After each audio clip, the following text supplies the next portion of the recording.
Pemirsa, 5 kios di Jalan Pahlawan Revolusi, Pondok Bambu, Jakarta Timur hangus terbakar. Kebakaran diduga akibat kebocoran tabung gas di salah satu kios penjual makanan.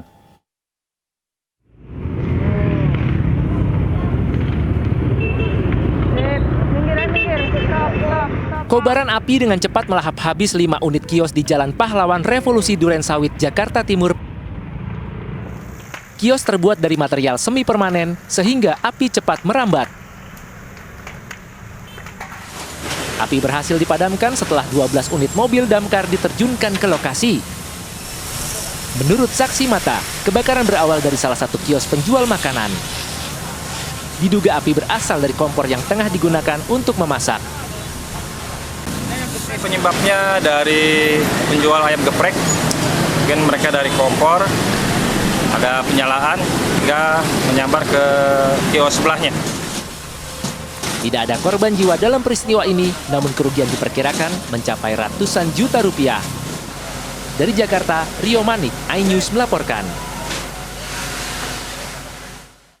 Pemirsa, sebuah mobil tercebur ke sungai dan menewaskan 3 penumpangnya di Tanah Laut, Kalimantan Selatan. Warga dan petugas berupaya mengevakuasi mobil yang terendam dalam posisi terbalik. Masih ada orangnya dalam, mobil tenggelam di jembatan 6. Di tengah hujan deras, petugas dan warga berjibaku mengevakuasi mobil yang terendam di sungai di Kabupaten Tanah Laut, Kalimantan Selatan. Diduga mobil sudah terendam beberapa jam dalam kondisi terbalik dan baru diketahui warga sekitar pukul 6. Saat mobil berhasil diangkat, terdapat 3 penumpang di dalamnya dalam kondisi tewas. Korban terdiri dari seorang nenek dengan cucunya yang masih berusia 2,5 tahun beserta pengasuhnya. Tongkat tuh di mana? Tongkat. Posisi mobil itu bagaimana, Pak? Posisinya bannya ke atas. Bannya ke atas, sudah terbalik lah. Udah kebalik. Posisi mobil itu terendam dalam air, Pak? Terendam dalam air. Nah, terus untuk penumpangnya, Pak? Penumpangnya nggak kelihatan, Bang. Nggak tahu, jadi kami balik, Ya. baru tahu. Ada berapa? Bisanya berapa buah? Jenazah ketiga korban telah dievakuasi ke rumah sakit terdekat. Sementara polisi masih menyelidiki penyebab kecelakaan. Dari Tanah Laut, Kalimantan Selatan, Zulkifli Yunus, iNews melaporkan.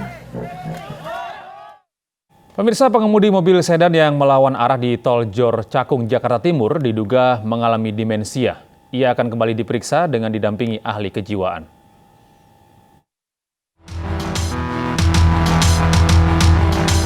Video amatir ini direkam seorang pengendara di ruas tol Jor Cakung, Jakarta Timur, Sabtu sore. Sebuah mobil sedan melaju melawan arah dengan kecepatan cukup tinggi di jalan yang ramai. Tak lama kemudian, mobil itu menabrak 2 kendaraan lain dari arah berlawanan di kilometer 53. Ketiga kendaraan rusak parah dan sejumlah penumpang terluka. Oh, itu dari mana mau kemana, Mas? Dari Cengkareng, apa tadi? Tanjung Priuk. Tanjung Priok. Tanjung Priuk menuju ke ini, Pondok Melati. Pondok Melati. Oh. Itu sempat melihat mobil Mercy-nya ini lawan arah, Mas? Sempat, iya. Cuman ya udah terjadi dulu kecelakaan. Baru muncul lagi novanya. Berarti Mas kena dampak dari kecelakaan pertama itu ya, yang mobilio dengan... Iya. Dari pemeriksaan sementara, pengemudi berinisial MSD 66 tahun warga Bekasi. Saat diperiksa, MSD kebingungan dan diduga mengalami demensia. MSD juga tidak memiliki SIM dan STNK.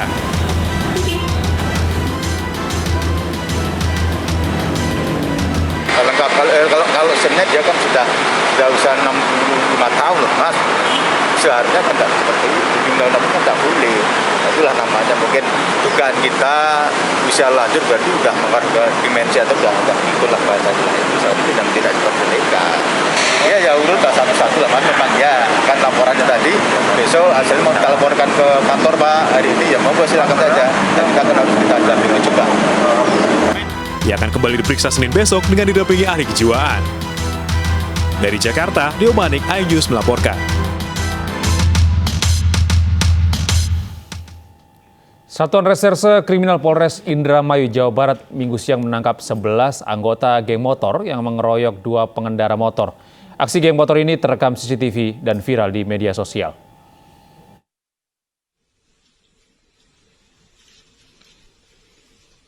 Video aksi puluhan anggota geng motor yang mengeroyok dua pengendara motor di Jalan Raya Jatibarang Indramayu di Desa Kebulen Jatibarang Kabupaten Indramayu pada Kamis malam terekam kamera pengintai. Aksi anggota geng motor viral di media sosial. Berbekal dari rekaman video kamera pengintai atau CCTV, petugas Satuan Reserse Kriminal Polres Indramayu menangkap 11 dari 30 anggota geng motor Minggu siang. Peran 11 anggota geng motor didalami polisi untuk mencari motif penyerangan kepada dua pengendara motor. Diduga penyerangan karena anggota geng motor ingin diakui keberadaannya.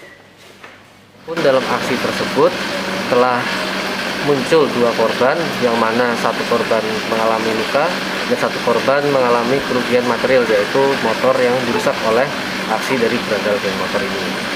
Berandal geng motor ini, 11 orang ini ternyata adalah anak-anak di bawah umur. Selain menangkap 11 pelaku, polisi juga mengamankan beberapa barang bukti, di antaranya bendera geng motor, baju, balok kayu, dan belasan sepeda motor. Polisi juga masih memburu anggota geng motor lainnya yang melarikan diri. Dari Indramayu, Jawa Barat, Toy Skandar, iNews melaporkan. Pemirsa, polisi berhasil menangkap dua terduga pelaku mutilasi di Kabupaten Bekasi, Jawa Barat. Dari hasil penyelidikan, korban merupakan pengemudi ojek online yang dilaporkan hilang 2 pekan.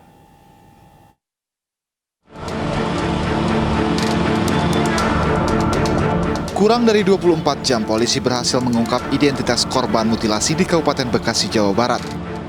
Korban mutilasi merupakan seorang pria berinisial RS 28 tahun.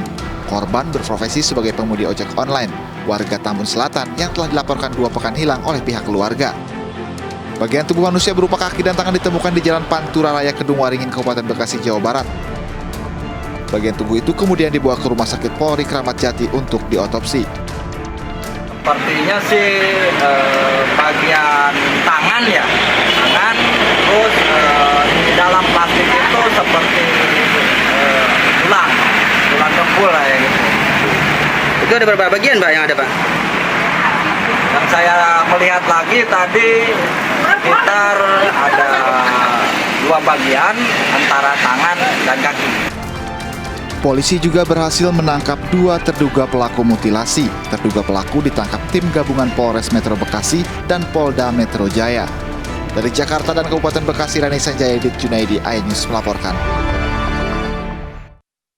Seorang pria di Kabupaten Agam, Sumatera Barat tewas ditikam saudara ipar. Korban dibunuh saat kepergok menggauli istri pelaku.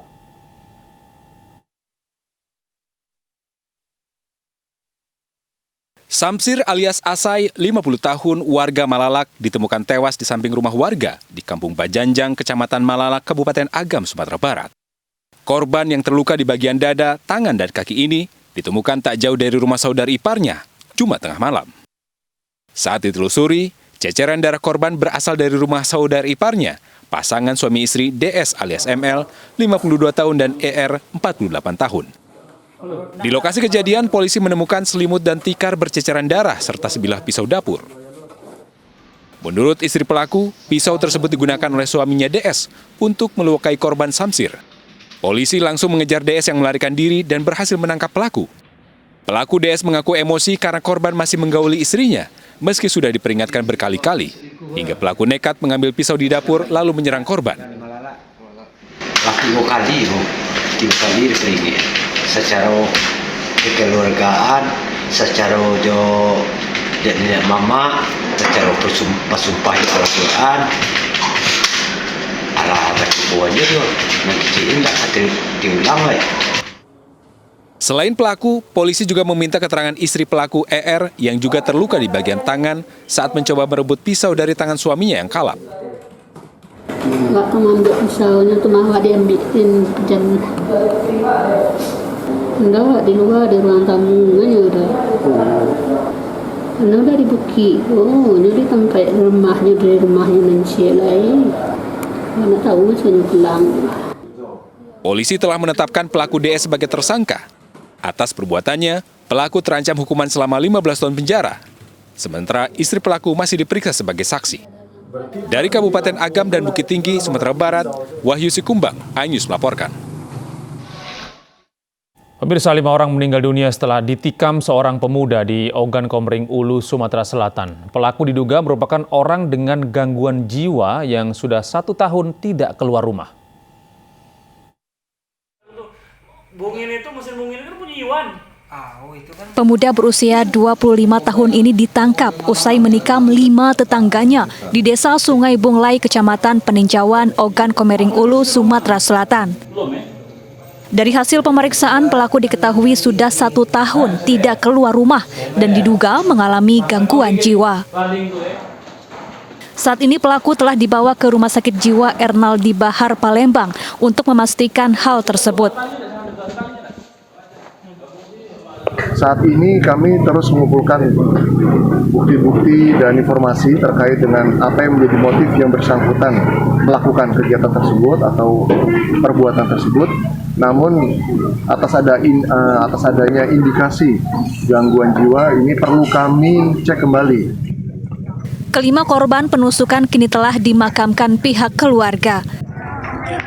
Dari pengakuan para saksi, pelaku menikam korban pertama di sebuah warung makan. Korban lain yang hendak melerai justru ikut menjadi korban. Usai membantai 5 korban, pelaku dengan santai kembali ke rumahnya dengan mengendarai sepeda motor. Pelaku kemudian ditangkap di rumahnya usai polisi mendapat laporan dari warga. Dari Ogan Komering Ulu, Sumatera Selatan, Widori Agustino, iNews melaporkan. Sebuah video yang merekam kegiatan ormas diduga pemuda Pancasila sedang mendapatkan doktrin viral di media sosial. Video tersebut beredar setelah ormas pemuda Pancasila mendapat sorotan masyarakat karena mengeroyok seorang perwira polisi.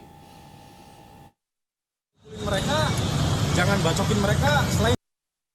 Inilah video viral di media sosial yang merekam kegiatan diduga ormas pemuda Pancasila didoktrin atau pemahaman dari seseorang. Seragam yang dikenakan sejumlah orang dalam video ini mirip dengan ormas pemuda Pancasila yang menyerang perwira polisi saat unjuk rasa di gedung DPR Jakarta beberapa hari lalu. Sementara pihak pemuda Pancasila membantah adanya doktrin membunuh kepada anggotanya. Ini adalah tindakan yang tidak pernah didoktrinasikan sejak pemuda Pancasila berdiri sampai hari ini. Bahkan Bapak Ketua Umum kami, Pak Japto, itu WA saya mengatakan suruh mereka baca tentang ADART dan hal-hal yang terkait dengan peraturan organisasi dan platform perjuangan. Ormas pemuda Pancasila belakangan disorot masyarakat karena menyerang dan mengeroyok AKBP Darmawan Karosekali, Kabak Ops di Telantas Polda Metro Jaya saat mengamankan unjuk rasa di depan gedung DPR. Akibatnya Darmawan harus dirawat di rumah sakit, sedangkan 16 anggota Ormas Pemuda Pancasila telah ditetapkan sebagai tersangka penganiayaan. Tim Liputan iNews melaporkan. 2 asrama mahasiswa di Kota Makassar, Sulawesi Selatan diserang orang tak dikenal. Akibatnya bangunan asrama rusak dan seorang mahasiswa menderita luka.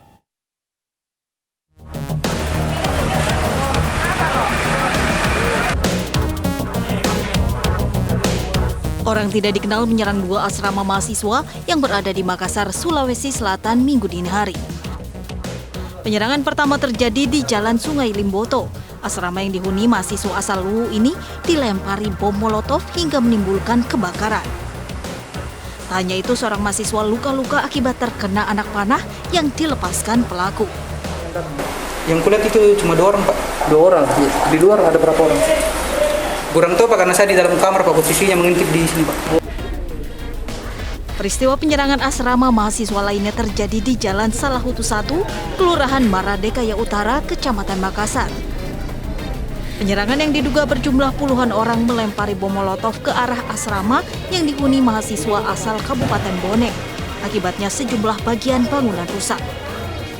Beruntung tidak ada korban jiwa dalam peristiwa penyerangan di lokasi ini. Kejadiannya ada penyerangan yang dilakukan oleh orang yang tidak terkenal, orang yang tidak dikenal. Apa-apa saja yang dilakukan para pelaku penyerang ini di asrama ini? Mereka melakukan pelemparan, menggunakan busur, dan menyebabkan ada kebakaran. Hingga kini penyebab teror terhadap 2 asrama mahasiswa di Kota Makassar oleh orang tak dikenal masih diselidiki polisi. Dari Makassar, Sulawesi Selatan, Leo Muhammad Nur, iNews melaporkan. Seorang warga di Bekasi ditangkap polisi. Pelaku diduga menista agama dengan menempelkan alat kelaminnya ke buku kumpulan doa dan menjadi viral di media sosial.